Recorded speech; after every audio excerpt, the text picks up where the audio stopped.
from cars sliding through mountains to whole teams in zero gravity. These are Formula 1 stunts, but they get increasingly more insane. If there's a king of unhinged F1 stunts, it's definitely Red Bull. They've basically turned car abuse into a marketing strategy. And back in 2010, they did something so ridiculous that even to this day, no one knows why they did it. They took a Toro Rosso STR5, shipped it all the way to the Dominican Republic, and drove it on a beach.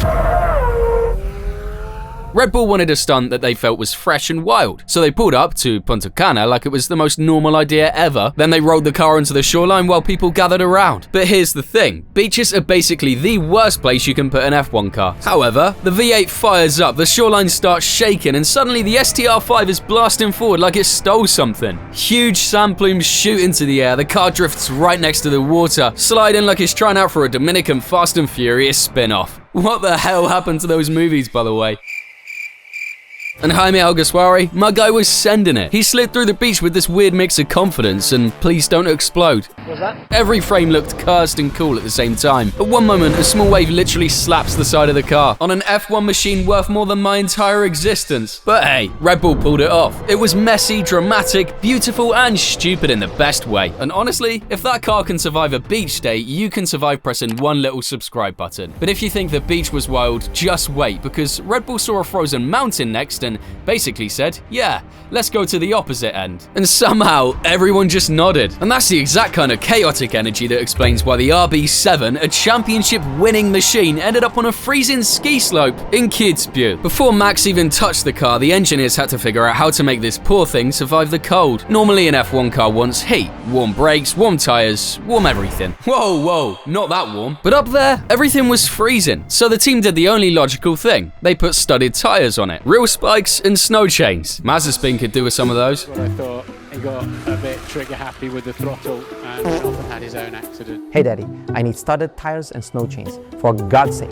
They turned this top-class machine into the world's most dangerous ice skate. And they strengthened the suspension too, because everyone knew Max was gonna push. It's Max, and this slope, no joke. Kitzbühel is one of the steepest, scariest downhill routes on the planet. Still, Max started his run, and wow, it was insane.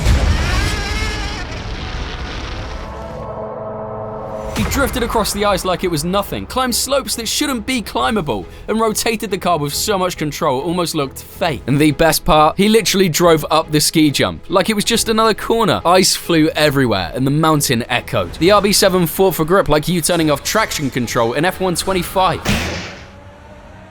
Red Bull filmed everything like a movie trailer. Slow motion ice clouds, drone shots, steam freezing instantly. It was unreal. This stunt had all that at once, yet the RB7 handled it like a champ. You know what also has everything all in one? The sponsor today, Cooper. Cooper is a free browser extension that steps in every time you're about to pay online. While you're staring at the checkout button, it's already scanning the entire internet for the best coupon codes and slapping the biggest discount on your order automatically. No scrolling, no searching, no does this code even work energy, just instant savings. And it runs on basically anything with a screen. Chrome, Firefox, Edge, Safari, Opera, desktop or mobile. We're talking 6 million people using it weekly on desktop and another 3 million on mobile because it just works. Seriously. What makes it so good? 3 things. Auto-apply coupons, cashback rewards, price comparisons. Yep, all of that in one. Once you try it and see how much money you can save, you'll never stop using it. And the best part, you literally don't have to do anything. Cooper does everything automatically before you even hit pay. Pretty awesome, right? And when it comes time to collect your savings, you can cash out however you want. PayPal, bank transfer, gift cards. If F1 teams managed budgets like this, half the grid would be profitable. So,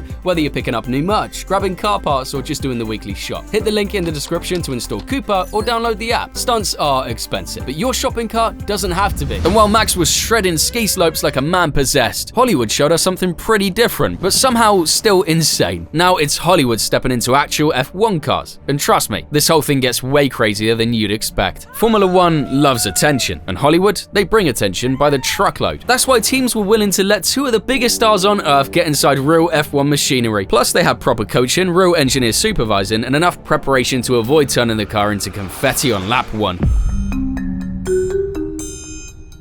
Still, the idea feels a little, yeah, this might be a bad decision if you ask me. Let's start with Tom Cruise, because of course he was first. We're talking the same guy who hangs off of aeroplanes. In August 2011, he went to Willow Springs and Red Bull basically said, sure, hop in, and they handed him a real F1 car. He had David Coulthard coaching him, which already sounds like DLC content for a Mission Impossible movie. Your hands should never leave the wheel, and they should only ever be upshift and downshift.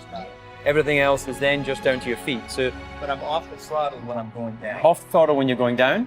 Full on when you're going up. And he didn't waste a second. The guy drove 24 laps over 7 hours.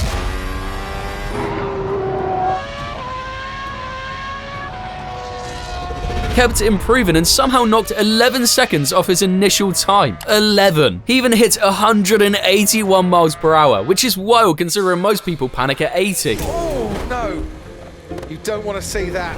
Coulthard literally said Cruise was the real deal. The amount of laps he actually did, it was remarkable how quickly he got up to speed. Yeah, I've got no doubt, and I'm not being kind here, but I've got no doubt if he really wanted to put some serious time into driving those types of cars, you know, with a few days of proper running, he could be running some really good time. Then comes Brad Pitt, who didn't just dip his toes into F1, he jumped in head first. As part of his training for the F1 movie, first he drove a modified Formula 2 style car at real circuits, mixing filming with actual track running. And then in June 2025, McLaren decided to give him the opportunity of his life and put him in a 2023 MCL 60 at Cotta.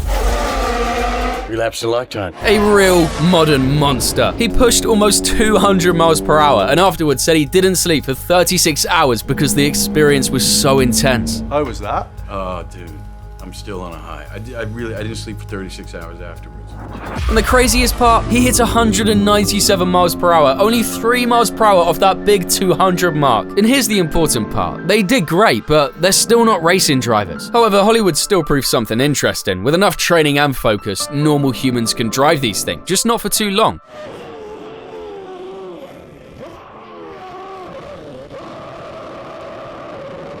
So cool, actors drove F1 cars, but now let's talk about F1 cars racing against things they were never meant to compete with. Turns out the fastest cars on Earth sometimes get humbled by things that literally have boot space. Bro, how? Well, the showdown everyone remembers. F1 car versus fighter jet. Yep. That happened. Red Bull put Daniel Ricciardo in an F1 car and had him drag race an FA-18 Hornet on a runway. The jet starts slow, then the pilot hits the afterburner and it just vanishes like someone pressed fast forward on real life. And to be fair, the Ferrari versus Eurofighter race in Italy showed the same pattern.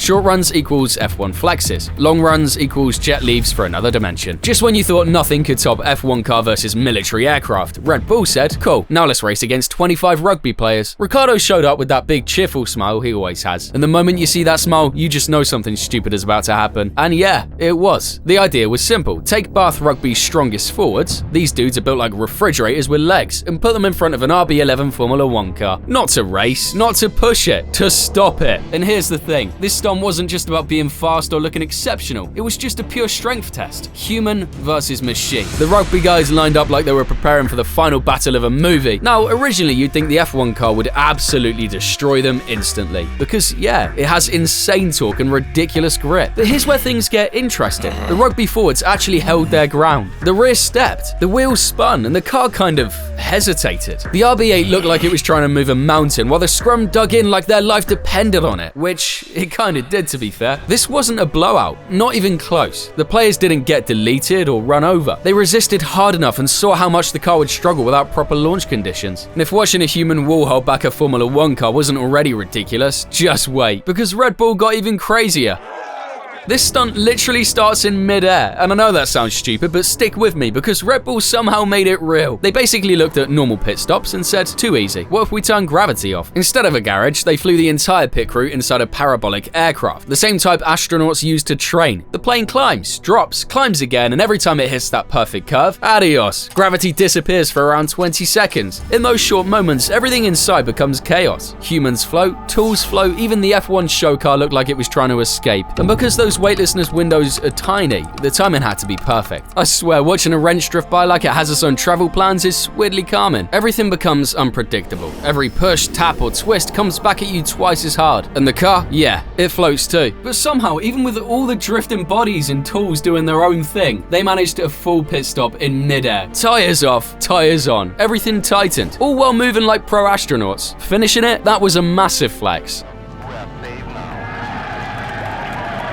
The first zero-gravity pit stop ever. Total movie-level stuff. And just when you think there's no team that can top this, oh boy, buckle up to see a lorry decide it wants to fly over an F1 car. On that day, Lotus also treated gravity like it was optional. And when you look at the stunt, it kind of feels like someone in the room pretended physics aren't real. This wasn't some random promotional video. This was a real world record attempt with a 28-ton lorry, a Lotus F1 car. So first they had to set the whole thing up. And this setup, insane. They built a giant ramp just to send the lorry flying through the air. The ramp angle, the weight of the transporter, the speed it needed to hit, everything had to match perfectly. But the scariest part, the timing. Because while the truck was getting ready to launch, the Lotus wasn't parked or waiting. They had fractions of seconds to get it right. And then, it happened.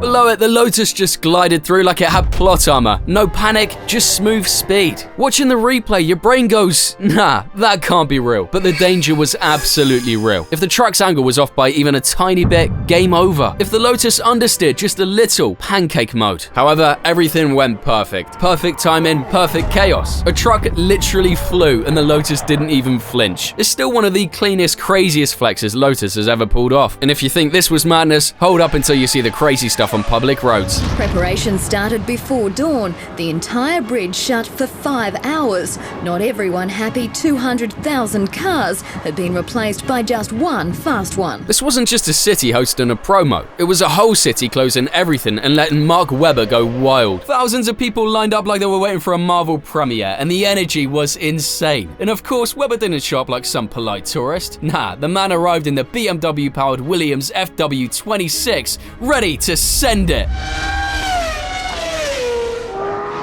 When he fired up the V10, the city literally turned into a giant speaker. The sound bounced off the buildings like they were joining the hype. The echo was massive. Sydney basically became an open-air concert for F1 fans. And then came the actual run across the harbour bridge.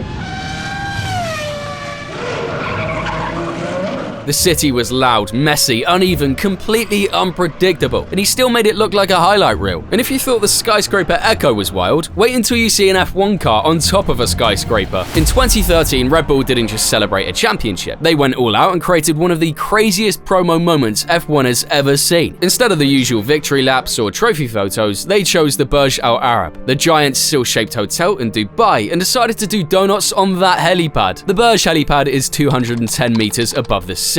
No walls, no rails, nothing. Just a flat circle floating in the air like a GTA helipad. And yet Red Bull decided it was the perfect place to bring an RB1. Because when you're dominating the season the way Vettel did, I guess your celebrations have to be elite too. Getting the car up there was its own adventure. They used a helicopter to lift the chassis onto the platform. Super careful. And then the mechanics prepped the surface so the car wouldn't slide off instantly. Then David Coulthard climbed in. DC has always had that calm dad energy confidence, but this was next level. He fired up the engine like it was backing out of his driveway. The moment the tires started spinning, smoke wrapped around the platform and the car rotated inches from the edge. It looked unreal, like CGI, but it was all real. And here's the part most people forget. One gust could have tilted the car, snapped the rear, and sent DC straight down. But DC handled it like a pro. Smooth, controlled, completely in charge. And by the end of it, Red Bull didn't just film a celebration, they filmed a statement, because moments like this prove something important. The craziest things ever done with an F1 car aren't just about speed. They're about taking racing where it was never meant to go. And if you like this kind of chaos, make sure to watch this one. And as always,